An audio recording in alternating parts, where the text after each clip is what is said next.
You don't procrastinate because you're lazy. You procrastinate because you're afraid. Afraid of failing, afraid of succeeding, afraid of being seen, afraid of finding out what you're actually capable of. So your brain does something brilliant. It protects you by sabotaging you. The lie we tell ourselves. You say, "I'll start tomorrow. I just need to feel motivated. I work better under pressure." But that's not discipline. That's avoidance dressed as logic.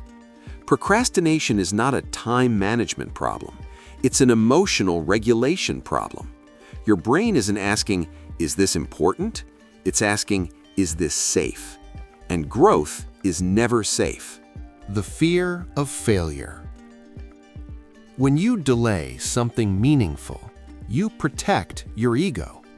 Because if you never fully try, you never fully fail.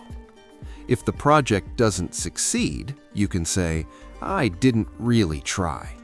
That preserves identity. Trying fully is dangerous because then the result becomes a verdict, and your brain hates verdicts, so it chooses delay. Delay feels safer than rejection. But here's what most people don't talk about. You're not just afraid of failure, you're afraid of success, because success changes identity. If you succeed, you lose excuses, you lose your old story, you lose the comfort of potential. Potential is addictive, it's safe. You can fantasize about who you could become. But once you act, that fantasy becomes reality, and reality can disappoint you. So your brain keeps you in preparation mode, research mode, planning mode, overthinking mode. Busy, but not moving. Anxiety as a protection mechanism. Here's what's happening neurologically. When you approach something important, your brain detects uncertainty. Uncertainty equals potential threat. Your amygdala activates. Cortisol rises. Your body feels tension, and your brain interprets that tension as danger. So it offers you relief. Scroll, clean your room, check notifications, watch one more video. Instant dopamine, immediate safety. Long-term sabotage. Your brain isn't trying to ruin your life, it's trying to reduce discomfort immediately. Why this hurts ambitious people more. The bigger your goals, the bigger the internal threat. Because the higher you climb, the more visible you become. Visibility invites judgment. Judgment threatens belonging, and your nervous system values belonging over achievement. So, if your goal risks exposure, your brain will manufacture anxiety, not because you're weak, because you're human.